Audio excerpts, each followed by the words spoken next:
Hello, ladies and gentlemen, and welcome to my year, to the third year, rather, of my Sweden campaign in Democracy Free.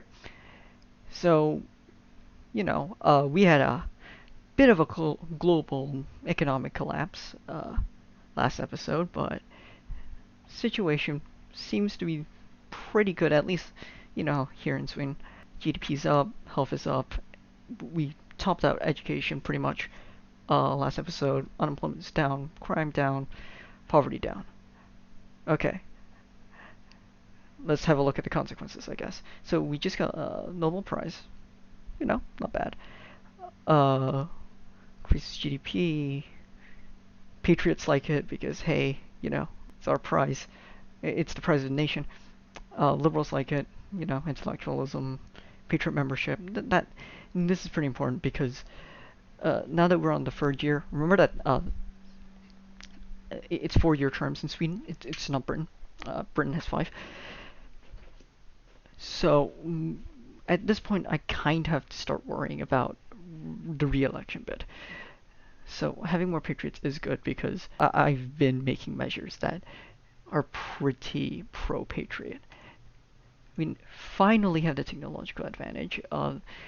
You can see here that in the last what 4, 1, 2, 3, 4, I've been ramping up this my just my uh, science technology production. So now we do have a technological advantage, and here's where the difference between the start and stop triggers work in my favor. In that, once we cross the start trigger, it has to go all the way down here, which it never has, to stop.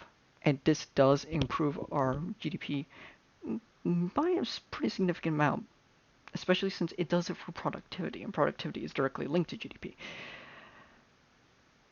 We can see, it's just going to continue rising because of the space program that we put in place, I believe in the final quarter of year 1, which is great. Foreign subversion now and I don't think it was doing too much damage, but never a bad thing. Global economy may be in recession, but we're on the up and up. Our GDP just keeps going up. Our income is as high as it was before, like during the global economic crash. Our expenditure has been kept in check. Our debt continues to go down. Interest rate is good. I mean, things are on the up and up. So, oops.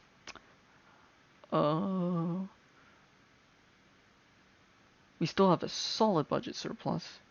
I mean, we started the series, I believe, with something like it was something tiny, like 15.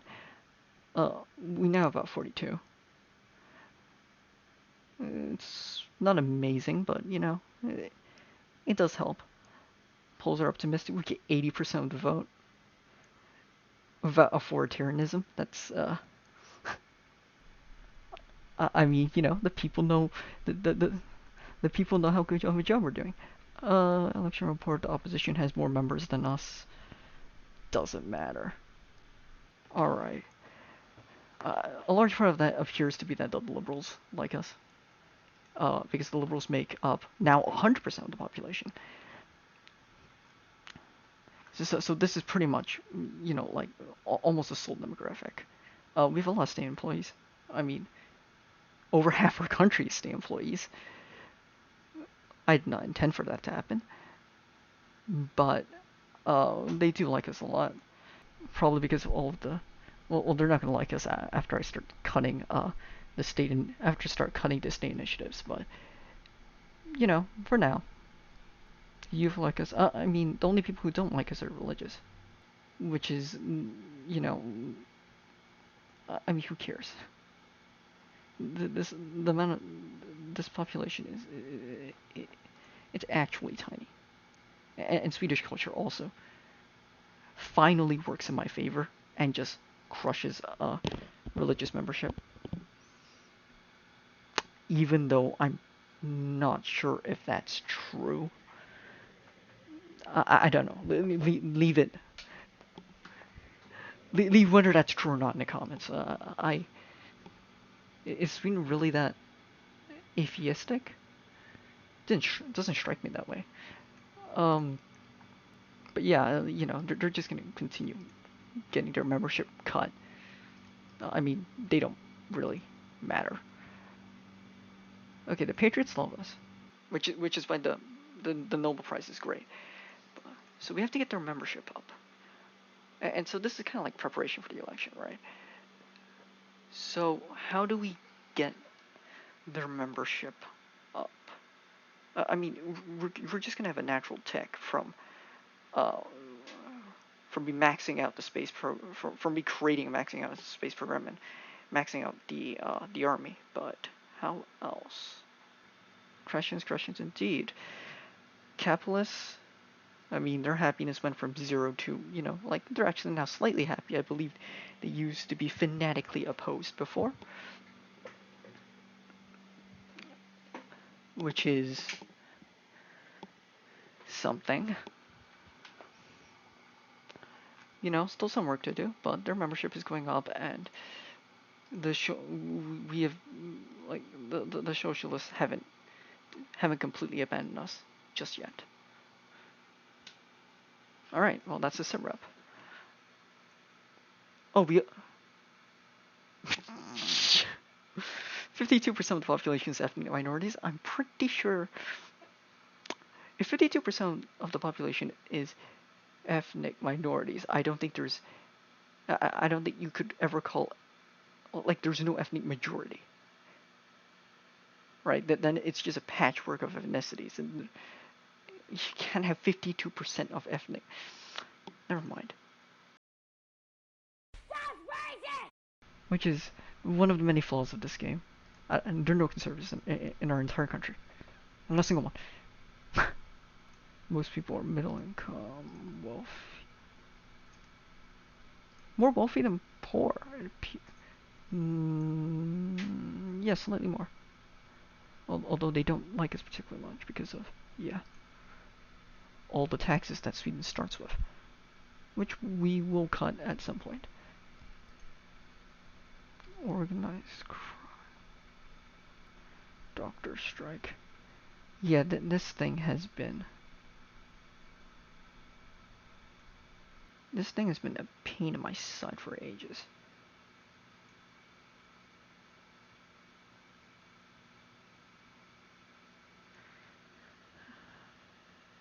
How can I need to destroy this.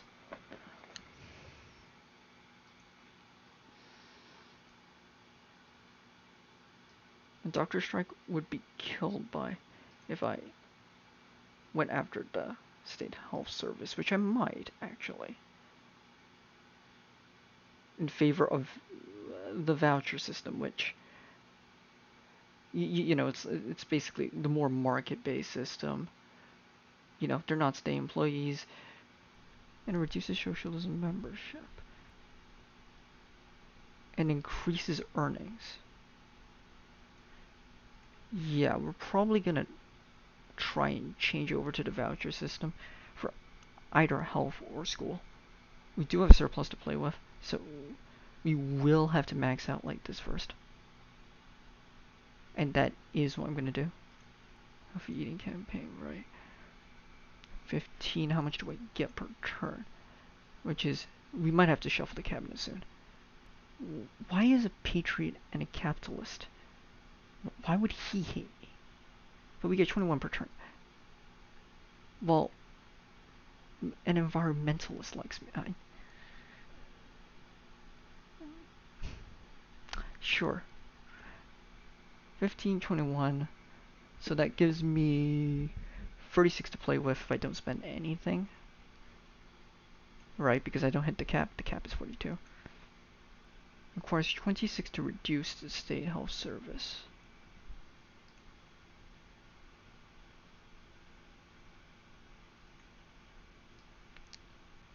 I'm gonna max out school vouchers as well. Basically, I'm gonna try and change to a more privately run system, which would use up 7, so I have 8. I have 21 incoming, which gives me 29. 29 is enough to start reducing at least one of them. unless my gain reduces by 3, which this figure, by the way, is not accurate.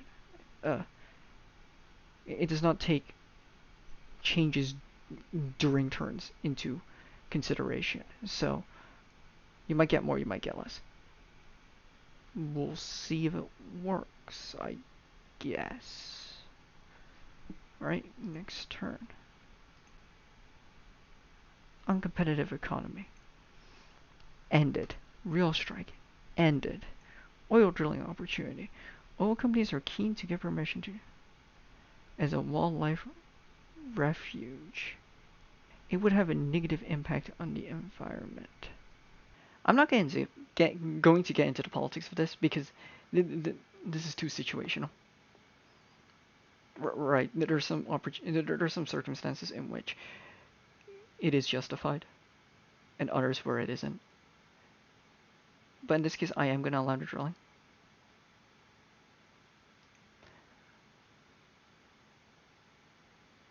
The recession, our surplus has decreased. These things are finally gone. GDP continues to rise. Education cannot rise anymore. Health it continues to rise. Unemployment decreases. We're not going to have, well, since 93% of the vote, we're not going to get 93% of the vote because we're about to cut a lot of spending. How long does it take for this to kick in? 2 turns? Perfect.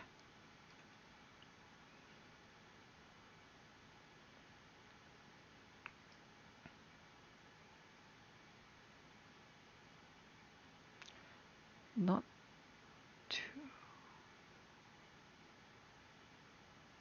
Because you see right there, like, right there, you're paying $7 billion, you're saving $7 billion for a huge change. So right before it exponentially changes, like there-ish. So all major operations we're going to cover. Doctors are going to continue to strike. And it will not help our obesity problem. But it will save us a lot of money. You see, if I could, I would change the carbon tax. Because the carbon tax is just terrible. I mean, like both in-game and out. I mean, yeah, sure, it reduces CO2 emissions. But carbon dioxide is not the worst substance out there. I mean, that would be methane. It does kill the GDP. It makes everybody miserable. Air travel goes down. Like, it just doesn't make sense. I mean, if you want a pollution tax, then have a pollution tax. But a carbon tax, that'll just get... I would not be surprised if that gets just circumvented by another equally terrible... And also, how would you measure it, right?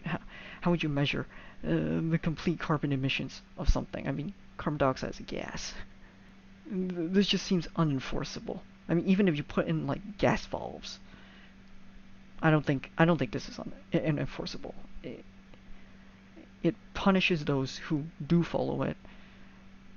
It's basically TLDR. It's a tax that isn't really collectible. But alright.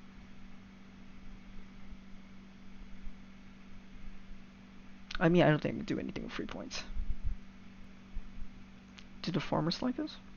Not really, so I don't think there's a point. And besides, like, yeah, we're not... Why are you only giving me 1.8? Why is your loyalty so low? You're a patriot capitalist. Patriot capitalist. Okay. We're gonna allow... Health is going up. Good. Okay. Yeah, the environmentalists suddenly dislike us. I wonder why. But...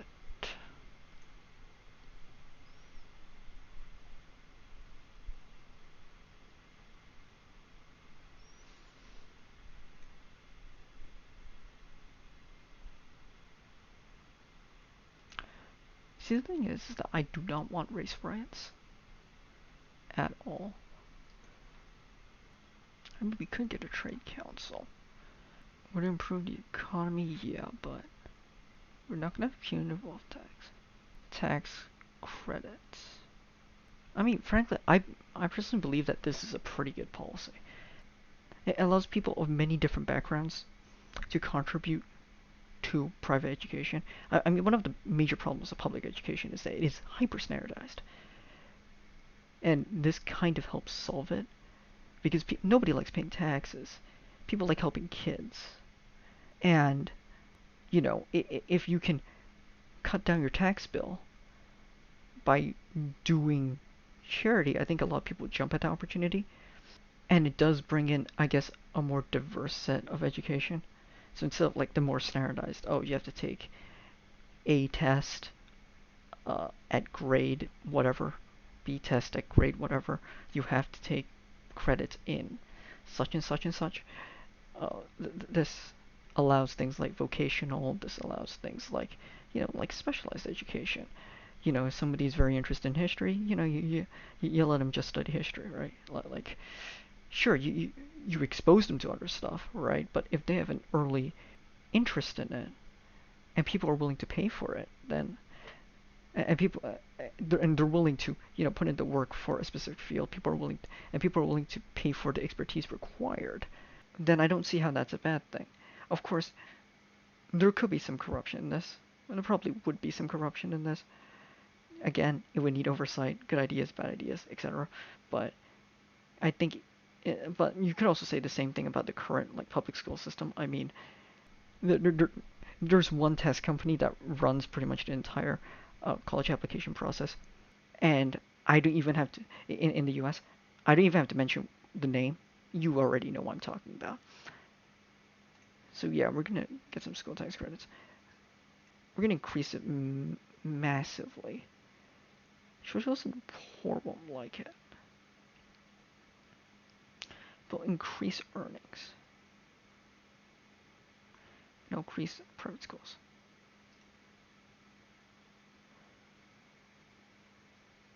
Think about that.